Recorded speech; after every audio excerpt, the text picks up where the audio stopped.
Hello mga idol, welcome back din sa aking YouTube channel.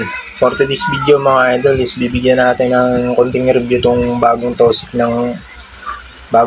na Targa GX gravel bike mga idol.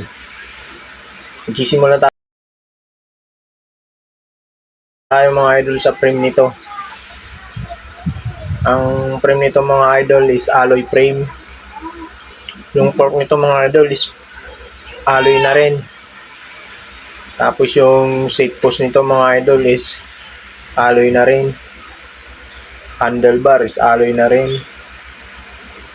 Tsaka yung pinakabuo ng nito cockpit mga idol is alloy na talaga.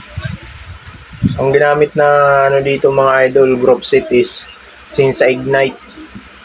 Mga idol, Sinsa Ignite group set to mga idol ha. Naka-STI na to si Tosik Targa. Tapos naka 9 speed yan mga idol. Naka 1 by crank na yan mga idol. Tapos 34 teeth. Square taper lang yan mga idol. Tapos 34 teeth.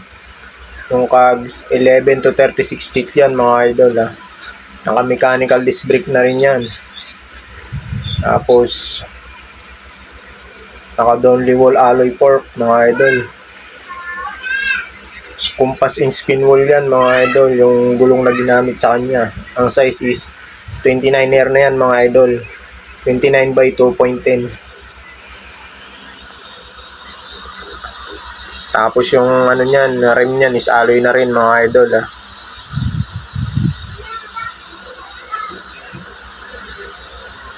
So yun lang mga idol, yun lang ang maiksing bike check na dito sa Tosik Targa GX gravel bike. Ang presyo niyan pala mga idol is 16,500.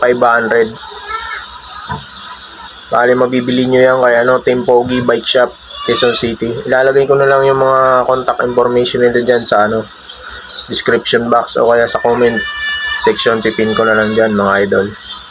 So may mga gusto nito sa mga kontakin nyo lang sila. Si Tempogi Bike Shop is nasa mga idol, 26 Bristol Street North Fairview, Quezon City. Tempogi Bike Shop, Quezon City.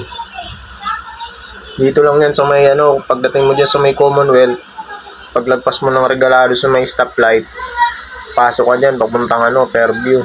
Madadaanan mo dyan yung bike shop ni Glorious Ride. Tapos pagdating una mo ng kanto, may eskwelahan doon na STI ba yun? Tapos kakanan ka doon, yun na yun, Tempogi Bike Shop na yun. So yun lang mga idol, ride safe.